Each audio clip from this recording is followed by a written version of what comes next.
Hai, halo sahabatku, jumpa lagi di prediksi sepak bola ya. Prediksi sepak bola. Pagi-pagi saya sudah prediksi aja nih. Diprediksi UEFA Champions League atau prediksi Liga Champion ya. Di sini buat hari Kamis ada pertandingan antara, langsung saja ya saya bacakan.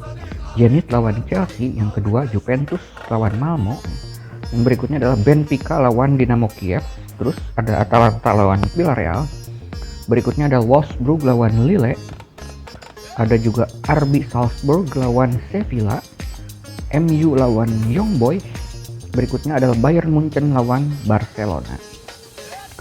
Oke, supaya tidak terlalu lama, langsung saja saya bacakan prediksi sepak bola Liga Champions buat hari Kamis ini. Buat hari Kamis 8 pertandingan ya. Saya sudah memotret pagi-pagi ini ya, supaya nanti kerjaan tidak terganggu sama ini. Jadi sebelum kerja, saya kerjanya agak siang, jam 9, jam 10 nanti saya mengajar kursus barista ya, jam 9, jam 10. Jadi pagi-pagi saya sudah bikin video prediksi dulu biar aman ya.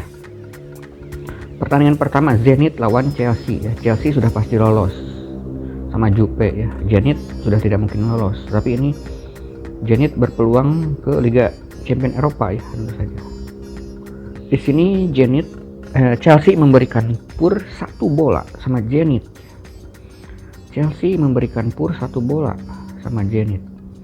Waktu di kandang Chelsea itu Chelsea hanya berhasil memasukkan 1 gol saja, karena Zenit juga cukup kuat ini ya. Jadi kalau memberikan pur 1 bola di sini saya takutnya cenderung draw gitu kan. Bukan takutnya cenderung Chelsea mencetak 2 gol, takutnya cenderung draw. Jadi di sini saya pegang prediksi skor saya menang Chelsea 1-2 ya. Prediksi saya tuh menang Chelsea 1-2. Tapi Zenit ini di kandang, di pur 1, saya pegang Zenit saja ya. Prediksi saya sih 1-2, karena di pur 1 kan aman, nanti tidak kalah kan misalnya di pur 1. Tetapi saya tentu berharap di sini, berharap draw di sini ya. Buat petaruh tentu berharap draw gitu kan. Takutnya Zenit juga agak-agak nyeret, takutnya tuh gitu kan. Takutnya 1-1. Ini saya kalau sampai 1-3 atau 0-2 menang Chelsea, menurut saya Chelsea lagi agak susah banyak mencetak gol menurut saya ya. Berbeda sama Liverpool dan Manchester City gitu kan. Tambah Kai Havertz yang lagi cedera juga gitu kan. Ada masalah kemarin setelah kalah lawan West Ham juga. Menurut saya ini bakal menang Chelsea 1-2 ya. Tapi berharap dengan di pur 1, jadi berharapnya draw, takutnya draw. Jadi saya pegang Zenit dengan menahan 1 bola ya. Pertandingan berikutnya Juventus lawan Malmo. Di sini Juventus lagi mulai naik sedikit-sedikit. Takut terlalu ketinggalan karena di Liga Italia itu sudah kalah 5 kali Juventus tuh. Kesempatan satu-satunya di antaranya selain Piala Italia adalah Coppa Italia ataupun Liga Champions ini. Tentu saja ini kesempatan buat mendapatkan piala. Di sini bakal serius tentu saja, Juventus pengen menang lawan Malmo. Di sini Juventus memberikan pur 1/3/4 lawan Malmo yang belum pernah menang ya Malmo. Menurut saya pur 1/3/4 bakal mudah terlewati dengan Juventus, karena prediksi saya adalah 3-0 buat kemenangan Juventus. Jadi di sini saya pegang atas ya, pegang Juventus. Memberikan pur 1/3/4. Pertandingan berikutnya Benfica lawan Dinamo Kiev. Benfica memberikan pur 1,5 bola sama Dinamo Kiev ya. Benfica bersaing untuk lolos bersama Barcelona.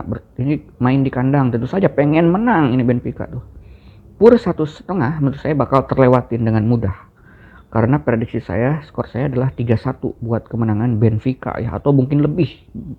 Bakal ngamuk ini ya Benfica tuh, karena bersaing dengan Barcelona yang pada kesempatan yang sama Barcelona bakal bermain dengan Bayern Munchen. Oke, pertandingan berikutnya Atalanta lawan Villarreal ya. Di sini Atalanta sebagai tuan rumah memberikan pur 1/2 bola sama Villarreal ya. Sewaktu di kandang Villarreal itu 0-0 sama Atalanta tuh ya, draw ya. Ini di kandang Atalanta lagi bagus. Atalanta tuh kemarin banyak ngalahin tim-tim besar, udah mulai bangkit di Liga Italia tuh. Atalanta tuh hati-hati ini di kandang ya. Ini memberikan pur 1/2, menurut saya bakal mudah terlewati sama Atalanta. Juventus kalah loh sama Atalanta di kandang Juventus. Lagi bagus berarti performanya Atalanta ini, pengen lolos juga ya. Atalanta memberikan purs setengah bola sama Villarreal, saya pegang Atalanta ya, karena prediksi saya adalah menang Atalanta dengan skor 2-1. Oke. Wolfsburg lawan Lille. Wolfsburg sebagai tuan rumah memberikan purs setengah, diunggulkan ya, tetapi Lille tidak, sebagai pemuncak klasemen, tidak mau kalah begitu saja ya. Menurut saya ini prediksinya bakal draw. Jadi saya pegang Lille ya, karena di purs setengah ya. Saya pegang Lille menahan purs setengah dari Wolfsburg. Berharap ini draw atau bahkan menang Lille bahkan. Jadi kalaupun draw ataupun menang Lille, yang taruhan pegang Lille ya menang ya. Oke. Pertandingan berikutnya RB Salzburg lawan Sevilla. Ini purpurannya kosong-kosong ya, papak, tidak ada yang ngepur. Walaupun di kandang RB Salzburg. Di sini saya pegang Sevilla. Saya mengunggulkan Sevilla dengan prediksi skor saya adalah 0-1 ya, tidak pur ini. MU lawan Young Boys. Ya, ini seru juga ini. MU sudah pasti lolos ya, walaupun kalah mungkin karena peringkat kedua dan ketiganya ini Atalanta sama Villarreal itu bertemu. Ya, kebetulan MU lawan yang paling bawah, lawan yang Young Boy yang sudah tidak pasti lolos.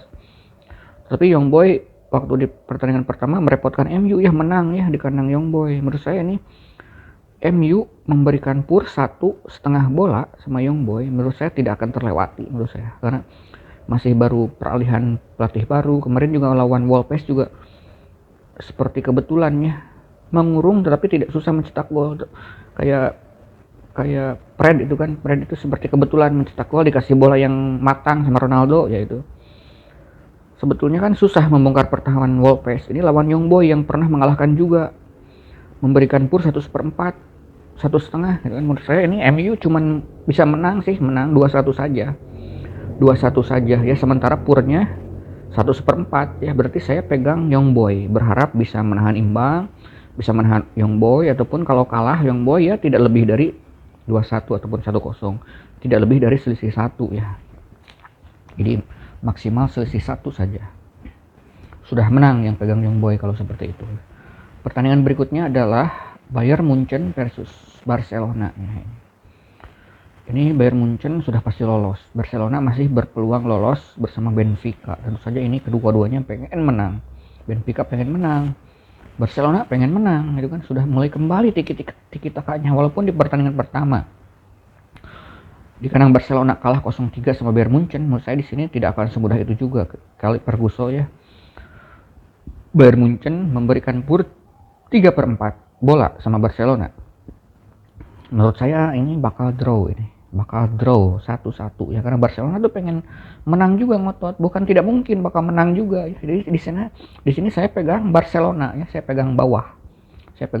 Prediksi saya adalah draw ya. Dengan draw Barcelona di menahan pur 3/4 ya bisa menang. Syukur-syukur bisa menang Barcelona ya, karena takutnya Bayern tidak terlalu ngotot karena sudah dipastikan lolos. Takutnya kemarin juga buktinya di Liga juga Bayern sempat kalah ya beberapa kali ya, walaupun superior, tapi ada kalanya pemain itu down atau turun ataupun dicadangkan beberapa ya. Saya prediksi ini tidak terlalu tampil full tim juga menurut saya. Jadi Barcelona bisa menahan imbang Bayern Munchen, prediksi saya. Syukur-syukur menang Barcelona bahkan. Jadi saya pegang Barcelona dengan dipur 3/4 ya. Oke, terima kasih sudah semuanya 8 pertandingan. Mudah-mudahan ada yang cocok dengan prediksi sahabatku semuanya. Sampai jumpa lagi di prediksi saya yang berikutnya. Yang berbeda pendapat silahkan dicantumkan saja pendapatnya, prediksinya. Mungkin nanti bisa dicek setelah pertandingan hasilnya, prediksi saya ataupun prediksi teman-teman semuanya ya. Ada yang lebih tepat, mungkin ada yang lebih ini. Saya sekedar sharing saja gitu kan. Jadi sebelum pertandingan saya prediksi dulu, ada bahan pertimbangan teman-teman supaya lebih bijak lagi karena saya di sini di pertandingan ini biasanya saya konsen pertandingan yang akan pemain-pemain yang akan main siapa saja. Di sini saya tidak terlalu karena waktunya mepet, saya juga sibuk. Di sini saya tidak mengecek pemain yang sudah lolos, tim-tim yang sudah lolos kayak Bayern, Liverpool, Atletico Madrid nggak lolos ya, seperti MU gitu kan. Maka mencadangkan beberapa pemain untuk supaya dapat istirahat yang banyak bermain di liga lokal masing-masing, seperti itu. Saya tidak, untuk pertandingan 2 ini saya tidak membaca sedetail itu komposisi pemain yang akan diturunkannya. Jadi teman-teman, jadi saya agak ditembak yang ini gitu, cuman baca pertemuan sama kandang tandang dan kebutuhan lolos atau tidaknya gitu. Oke, thank you, see you in my next video. Sampai jumpa lagi.